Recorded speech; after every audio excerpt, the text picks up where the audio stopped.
Amen mon ami, parce que c'est juste ça la réalité. Les gérants professionnels ne battent pas le marché, vous n'y arriverez pas non plus. Moi j'y arrive pas non plus. C'est optionnel, oui c'est intéressant, oui c'est sexy, j'adore les startups, je respecte tous les entrepreneurs, je trouve ça génial, j'en suis un moi-même. Mais gardez en tête que ce n'est pas obligatoire dans une stratégie. Bonjour à tous, bienvenue dans une nouvelle analyse de portefeuille. Aujourd'hui on va aller au pays des FIRE, les gens qui veulent être indépendants financièrement le plus vite possible, avec un profil qui est assez ambitieux et qui a une stratégie que j'ai trouvée vraiment hyper intéressante. C'est parti. Donc, atteindre 1 million net et être FIRE. FIRE, ça veut dire quoi? C'est Financial Independence Retire Early. En gros, c'est les gens qui veulent partir à la retraite le plus vite possible et pour ça, ils vont essayer d'épargner le max en prenant du risque, principalement sur des actions. Grosso modo, c'est ça. Patrimoine brut, 200 000 euros. Patrimoine net, 148 000 euros. Ok. Répartition, 50% d'immobilier. Autre actif, on va regarder ce que c'est. Intéressant, c'est beaucoup quand même. 10% d'actions et de fonds, 9% de livrets, du cash donc, et des cryptos. Profil investisseur amateur depuis 2020, je passe en moyenne 1 heure par jour sur les sujets autour de la gestion, livres, podcasts, vidéos, articles, blogs. Franchement, génial. Un des premiers investissements à faire, c'est d'investir dans vos connaissances. Et ça, c'est un truc, on n'y échappe pas, quoi. Personne ne devient un investisseur de génie du jour au lendemain. Regardez Warren Buffett, il a, je sais pas, plus de 90 ans. Tous les jours, il lit des bilans. Mais il fait ça depuis qu'il a 18 ans. Donc forcément, aujourd'hui, il a un talent incroyable, mais en plus, il a passé juste du temps à faire ça. Donc investissez aussi du temps dans vos connaissances. Et dites-moi dans les commentaires ce que vous regardez comme source d'information, à part évidemment ces vidéos-là, pour que on puisse partager ça entre nous, parce que c'est vraiment hyper important. Donc très bon investissement. Mon premier levier de revenu est ma propre boîte où je vends des prestations en industrie. Chef d'entreprise du coup. Mon objectif est de ne plus dépendre de mon boulot, qui n'a plus du tout de filet de sécurité, pour justement prendre plus de risques. Intéressant. Effectivement, chef d'entreprise, si vous êtes salarié, vous vous rendez peut-être pas compte, mais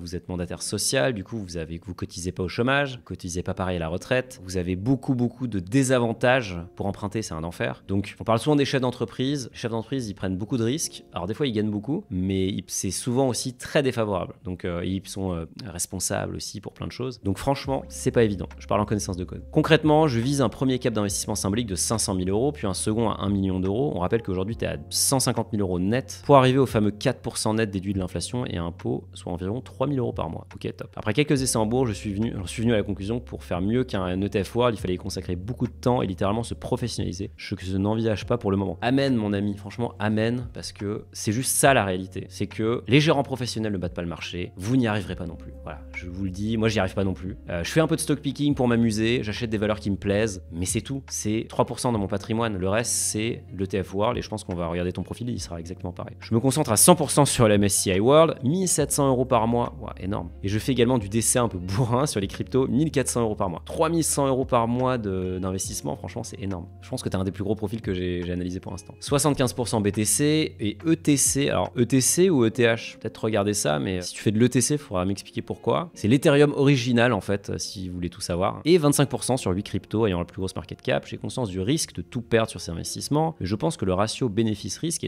reste très positif. C'est une bonne analyse, franchement, c'est une bonne analyse. C'est exactement ça. On peut tout perdre, mais par contre, ça peut payer très gros. Et en prenant les grosses market cap, on réduit le risque, même s'il n'est pas non nul, parce que, n'oubliez pas que le token de FTX, le FTT, il était dans les top market cap. Bon, aujourd'hui, il vaut 0, hein, quasiment. J'ai une croyance profonde sur la DeFi, ok. Après, je reste sur une approche investissement plus que idéologique. T'as bien raison. Mes invests sur les petites cryptos sont dans l'ordre du gambling raisonnable. Une bonne façon d'en parler. J'investis également 10 000 euros par an en pro avec Blast Club via ma boîte en direct. Ok, j'avais déjà eu un profil qui investissait dans le Blast Club. D'ailleurs, on en a beaucoup parlé sur notre communauté. On va regarder ça. D'ailleurs, on parle beaucoup de patrimoine. Moi, c'est un sujet qui me passionne et c'est pour ça que j'ai créé Finari. Finari, c'est une app qui permet de suivre tout un patrimoine de façon automatique et sécurisée. Vous pouvez connecter 20 000 établissements, votre banque, votre PEA, votre assurance vie, votre compte titre. Vous pouvez aussi suivre tous les autres actifs comme l'immobilier, les métaux précieux, la crypto. Vous avez tout au même endroit, on calcule vos performances et on vous donne des recommandations pour améliorer votre patrimoine et améliorer votre performance. C'est gratuit, le lien il est juste dans la description, donc téléchargez l'app, allez sur finari.com pour tester ça. Ma stratégie de sortie, ETF, je ne bouge pas sauf pour constituer mes revenus quand j'aurai atteint mes objectifs d'ici 5-10 ans, nickel. Crypto retirer 50 et 80% d'essais à inverse quand BTC va approcher les 100 000, 150 000. J'espère qu'on ira aussi haut. Je vous le souhaite à tous. Crypto gambling, profitez du prochain bull run, extraire la performance au mieux. Je garderai une trend de 10% au cas où. Ok, allez, on regarde ton patrimoine, c'est parti. Donc PEA.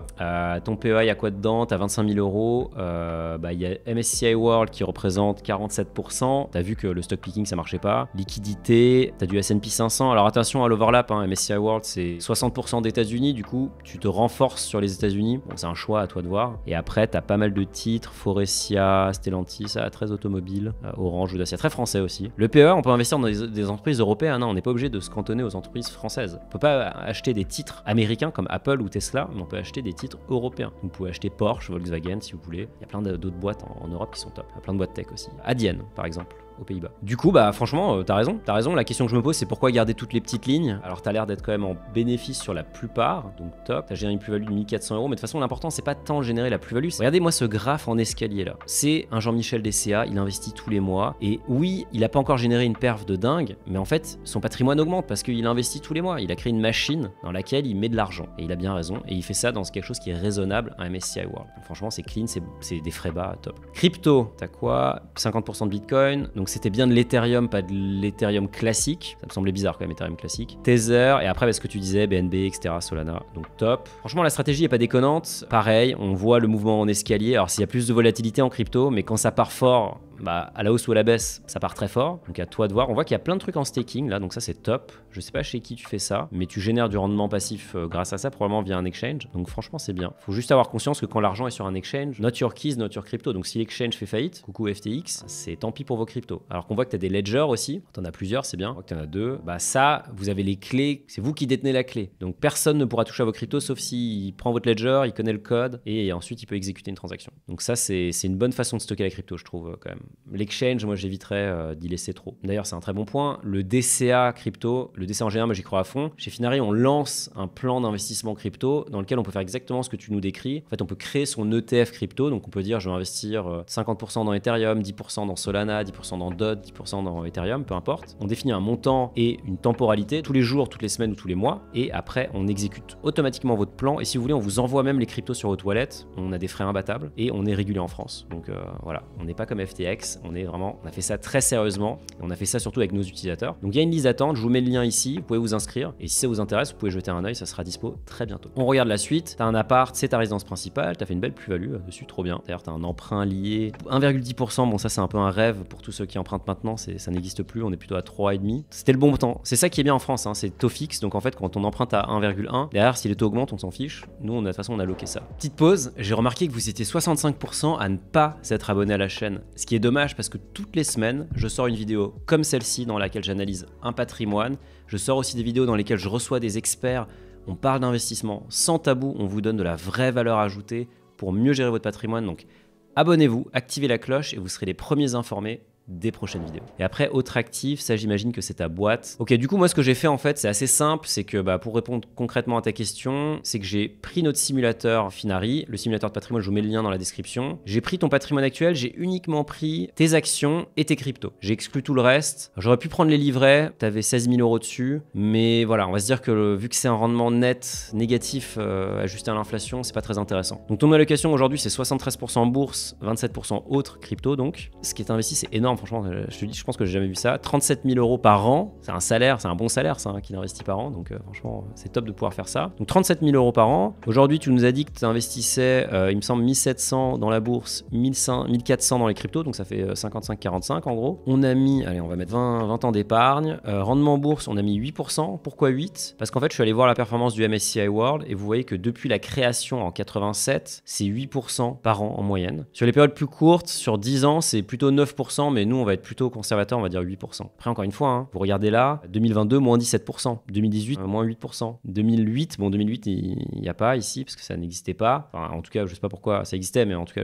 ici, c'était négatif aussi. Donc, simulateur de patrimoine, rendement bourse 8%, MSCI World. Rendement haut, je t'ai mis 12% pour la crypto, parce que, voilà, on est ambitieux. Maintenant, c'est dur de savoir si ça va vraiment être aussi gros. Les taux d'imposition, vous changez comme vous voulez. On a mis une inflation à 3% et un taux de retard à 4%, qui est celui qui est généralement conseillé par les FIRE. Et donc, on voit que dans 20 ans, même avant, en fait, hein, je pense que dans 15 ans, tu visais 1000. Ah, tu vois, dans 15 ans, en gros, tu peux avoir, modulo tout ce qui va se passer, la vraie vie, hein, c'est une projection assez simple, hein, c'est arithmétique. En fait, tu aurais déjà 3000 € net par mois en vendant progressivement ton capital et tu aurais 800 000 € de patrimoine. Donc, c'est pas mal. Tu n'aurais pas encore atteint le million. Je pense que le million, tu l'atteindrais peut-être dans 20 ans, même avant, en 18. Allez, 17. Voilà, 17. En 17 ans, tu serais au million. Tu serais à 3600 € par mois. Donc, c'est pas mal. Et franchement, le levier, c'est ça, c'est que tu investis beaucoup et que tu prends du risque. Maintenant, si on dit que les cryptos, ça marche un peu moins bien, ça fait 5%. C'est quand même moins intéressant. Si par exemple tu disais non, finalement je vais tout mettre en bourse, t'aurais peut-être moins de rendement, mais en fait, t'aurais moins de volatilité aussi. Donc, à toi de voir. Mais en fait, concrètement, dans 17 ans, t'aurais coché le million et t'aurais explosé l'objectif du revenu passif. Donc ça, t'es très très bien parti, franchement. Maintenant, tu m'as parlé du Blast Club et ça m'interpelle. Moi, je connais pas le Blast Club plus que ça. Je respecte beaucoup Anthony Bourbon. On a beaucoup parlé sur notre communauté. On a un sujet dédié. Je vous mets le lien ici parce que ça a généré beaucoup de débats. Il y a des membres qui expliquaient pourquoi ils avaient rejoint le club. Il y a des gens qui étaient peut-être pas hyper convaincus, qui posaient des questions. Donc super intéressant. Moi, les startups, je les mets tout en haut de ma pyramide patrimoniale. La pyramide, ça se lit de bas en haut. On commence par le bas et ensuite on monte les étages et on n'est pas obligé d'aller beaucoup jusqu'en haut. Donc les startups, c'est dans les actifs alternatifs. Donc là, tu nous dis que tu mets 10 000 € par an dans le Blast Club. C'est énorme. Je trouve ça énorme par rapport, enfin pas le Blast Club en général, mais les startups en général. Je trouve ça énorme parce que j'investis 37 000 € par ailleurs dans des actions. Enfin, c'est beaucoup. Et ce que je voulais te montrer, c'est que j'ai regardé une étude. Là, je voulais voir comment se développer le marché de financement de startups. Et c'est pas terrible du tout en ce moment. On est plutôt dans une phase de très forte baisse. Moi, ce qui m'intéresse, en fait, c'est le nombre de deals qui s'est fait. On voit que le nombre de deals, il s'effondre. Là, si on regarde par rapport à 2021, donc il y avait 7 000, il y avait plus de 10 000 deals de financement qui ont été faits entre le seed, la série A, la série B, etc. Là, aujourd'hui, en gros, ça a été divisé quasiment par 2. Donc, c'est une catastrophe. C'est vraiment une catastrophe. Ça, je vous le dis. Nous, on a levé des fonds avec Finari. On n'est pas du tout impacté parce qu'on a levé au bon moment. Mais je connais beaucoup de gens qui sont dans l'écosystème, évidemment. C'est très, très dur en ce moment. Alors, on peut dire que c'est la meilleure période pour investir. Mais en fait, je crois pas tant que ça. Pourquoi ? Parce qu'en fait, les startups, c'est drivé par une chose, c'est les IPO, c'est-à-dire les introductions en bourse. Parce que, évidemment, les investisseurs, à un bout d'un moment, ils ont envie de sortir, de matérialiser leurs gains et regarder l'évolution du nombre d'IPO dans le monde. C'est 2021, c'était vraiment l'année folle, c'est là où tout le monde s'est introduit en bourse, Coinbase, Airbnb, rappelez-vous, c'était vraiment la folie quoi, il y a des IPO tous les jours. Et là aujourd'hui, on est vraiment sur une année catastrophique. Donc déjà, on a perdu 40% entre 2021 et 2022. En 2023, là, on est parti pour reperdre une bonne partie. Tant que ce moteur-là n'est pas rallumé, en fait, les gros investisseurs, ils peuvent pas matérialiser leurs gains et donc réinvestir plus tôt dans le cycle. Donc, on est vraiment dans une période difficile. Il y a beaucoup de startups qui vont aller au tapis parce qu'elles ne gagnent pas d'argent. Donc, gardez ça en tête quand vous investissez en startup. N'oubliez pas que c'est optionnel. Oui, c'est intéressant. Oui, c'est sexy. J'adore les startups. Je respecte tous les entrepreneurs. Je trouve ça génial. J'en suis un moi-même. Mais gardez en tête, gardez à l'esprit que ce n'est pas obligatoire dans une stratégie. Si franchement on veut être fire, les startups, c'est pas nécessaire. Je le dis très clairement. Dernière chose, c'est plus une idée. C'est que vu que tu disais que tu investissais via ta boîte, ça pourrait aussi être intéressant de laisser de l'argent dans la boîte et d'investir dans des comptes à terme. Donc là, je regardais juste les taux pour voir un peu et on voit que dans les comptes à terme, tu peux faire du 3% à 1 an.